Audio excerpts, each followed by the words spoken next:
Hello, you're listening to Utter Randomness. I'm Luli, your host, and this isn't my voice. Sorry for using a text-to-speech generator, and this will continue to be a thing until my throat is better.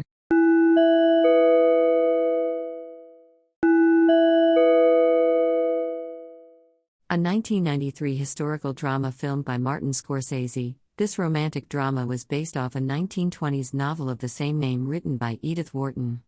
Critically acclaimed, it was a box office flop on its 1993 release, only garnering $32.3 million. On this Under the Radar, we're looking at the Age of Innocence and why it wasn't well received by audiences. Spoilers. Synopsis. Based in the 1870s New York City, Newland Archer, a lawyer, is planning to marry May Welland.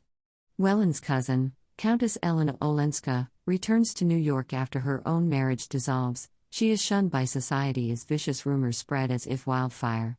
The Welland family, though, stand firm next to the Countess, and society slowly reaccepts her. During a party, the Countess is ostracized, but with the help of Archer, she is able to re-enter the party without much of a fuss. There, she meets Julius Beaufort, a financier who openly flirts with practically any women that saunters past him. The Countess is wrapped up by Beaufort, who flirts with her both in public and privately. Meanwhile, Archer announces his engagement to May, but it may have been prematurely. As he gets to know the Countess, he begins to appreciate her outspoken views, and slowly becomes annoyed by his fiancée's innocence. The Countess announces that she is divorcing the Count. While Archer supports this move toward freedom for her, he is compelled by his family to persuade her to remain married. Archer realizes that he is falling for the Countess and leaves the next day to join May and the family, who are vacationing in Florida.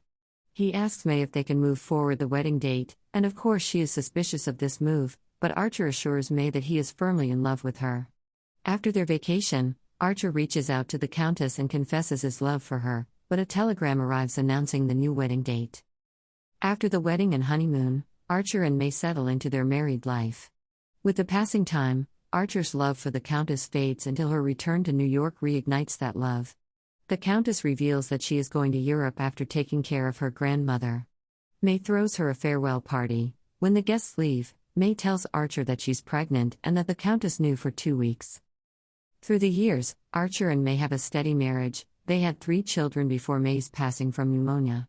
Archer's son, Ted, convinces Archer to travel to Paris to meet with the Countess.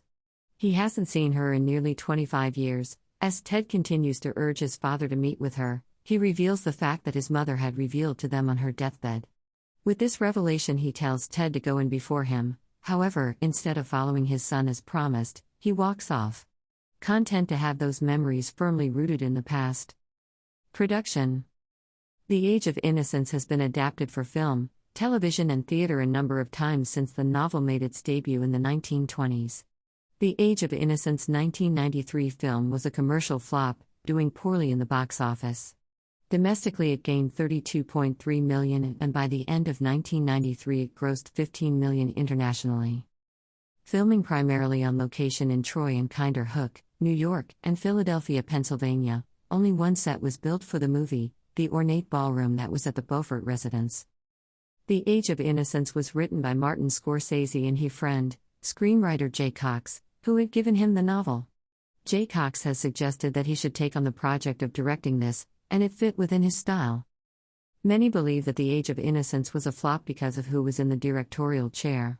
Martin Scorsese, the man behind greats such as Taxi Driver and Goodfellas, both of which are known for their depiction of violence and heavy in the use of profanity.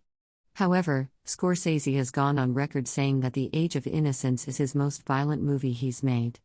And how could he say something as that? There is no on-screen violence, sex, and the profanity within the film never escalates beyond hell and bastard. It has no substantial evidence that it's violent.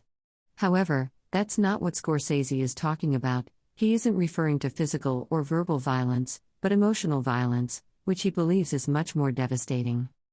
Critically acclaimed, The Age of Innocence won Best Costume Design, Academy Award, Gabriella Pescucci, Best Actress in a Supporting Role, BAFTA, Miriam Margolyes, Best Supporting Actress, Motion Picture, Golden Globe and National Board of Review, Winona Ryder, Best Director, National Board of Review, Martin Scorsese, and the Elvira Notarai Prize, Venice Film Festival, Martin Scorsese and Winona Ryder. Its soundtrack was composed by Elmer Bernstein, who worked with Scorsese previously on Cape Fear. Have you seen The Age of Innocence? Did you like it, hate it, or was a letdown considering the director? Until next time, cheers. Follow me on Twitter.